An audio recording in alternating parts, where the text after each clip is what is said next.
kings and queens, welcome back. I have another fantastic topic for you today. We're going to talk about the 5 mistakes that people make in their relationships. Whether you're dating or whether you're in a marriage, you have definitely got to hear this. So, of course, I have my handy dandy notebook, as I always do.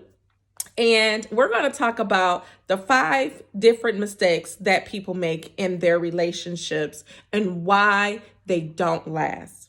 So, number 1, let's dig right into this. Listening to other people. That's my number 1 tip. You should not listen to other people about your relationship. Oftentimes, we get to talking to people, telling them what is going on in our relationships, what problems are going on, what he did, what he said, and then what? We wind up staying. Then our friend that we just told what happened in our relationship is looking at us like we're crazy, right? You have done it. I have done it. So if you want to have a healthy relationship, tip number 1 is do not put people in your business. If you put people in your business and you're constantly venting, you're constantly complaining about your partner to someone else, don't be surprised when they're not willing to accept that partner in your life anymore. That means you don't even feel comfortable anymore to even bring them around to different functions. Why? Because your best friend is going to probably cuss them out. So if you want to keep your relationship healthy, whether you're dating, whether you're married, you have to keep people out of your business. That includes parents sometimes. Oftentimes, people can't separate when someone is upset about something. They just need a ear to hear them, right? They just want to complain or vent, whatever we call it, right? I call it venting. You want to vent. That doesn't mean you're about to leave them. That doesn't mean you're going to call it off and you're going to call it quits right now, especially if you are married. To all my ladies out there that's married, you cannot allow people on the outside to run your household, because if something was to happen and you decide to leave, them the same people that's not going to help you when you're single. So that's my first tip on what to do in a relationship or a marriage to keep it healthy. Number 2, lack of communication. We have a lack of communication. A lot of times when we're upset about something, we don't talk. We go in the other room, right? We go in the other room. We leave. We walk out the door. We're not talking to the person that made us angry or made us sad, hurt our feelings. We're either bottling it up inside, talking to other people about it, or just simply just not saying anything, as if people can read your mind. And with effective communication comes effective listening. When someone is telling you something, you have to listen to them. Why? Because you cannot listen just to hear them so that you can respond.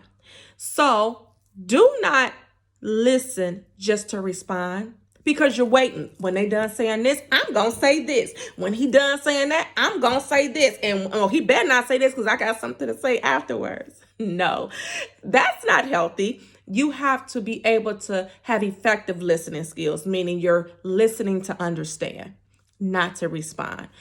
If someone is saying something to you about something they're upset that you did or said, or something you didn't communicate with them on, you have to understand that relationships are not going to work unless you sit to listen and understand what they're saying. Maybe take out a piece of paper and pen and write these things down. A lot of times my husband would write stuff down and it used to make me so angry. Like, why do you have a notepad and pen writing down what I'm saying? He said that he wanted to hear me, but also remember what I said. I took it offensively before, but I learned throughout my marriage, it's okay to write it down. Matter of fact, write it down so we don't have to discuss this anymore. Right, ladies? So that's my tip number 2. Effective communication. Sit down when both parties are calm and try to come to an understanding and say, hey, I know you're upset. I know you're angry. When you calm down, I would like to talk to you. Don't force them to talk.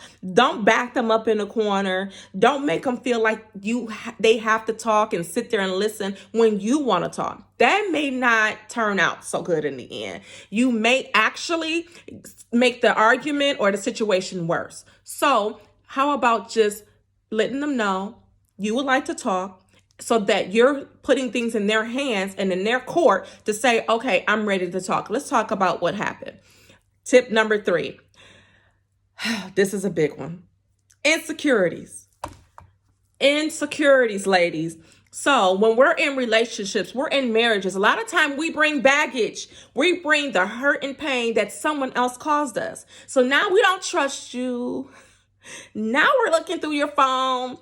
Don't answer the phone while I'm right here, because I'm going to ask you, who is that calling you? Right, ladies? If you have insecurities from a past relationship, you're going to bring baggage into the relationship that you're in right now that you want to work and last. If you want the relationship to work or the future relationship to work, do not bring any baggage from the past. Nobody wants to hear about what the next man did to you and how wrong he was and how he did you wrong. And you're going to constantly tell him this and tell him that.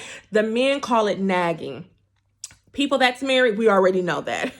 They call it nagging. They don't want a woman to nag at them. So that's tip number 3. You have to make sure that you don't bring any issues from your past into your current relationships. If you have any insecurities, you're going to be watching every time they open up that door, watching how long it takes them to come back through the door. You're going to be checking to see if, okay, who called you? What, let me see if I can see that text message. Some of you ladies are actually, while they're asleep, trying to put their phone against their face or put the handprint in it. You got to stop that. That is not healthy in a relationship, okay? Tip number 4, quality time. That's a big one too, ladies. Quality time. You need it. No matter if you're working all the time. Sometimes the guys, they go to the gym. We may go out and party with our lady friends or whomever. You still have to make time for that relationship. Those of you that have children, you know what I mean. You are constantly busy running after your children, taking them here, taking them there, helping them with homework. If you have small babies, you're used to always being there with the baby. Why? Because babies are needy. They need your time. They need your loving, and they are attached to you, and you are attached to them, right? It's nothing wrong with that.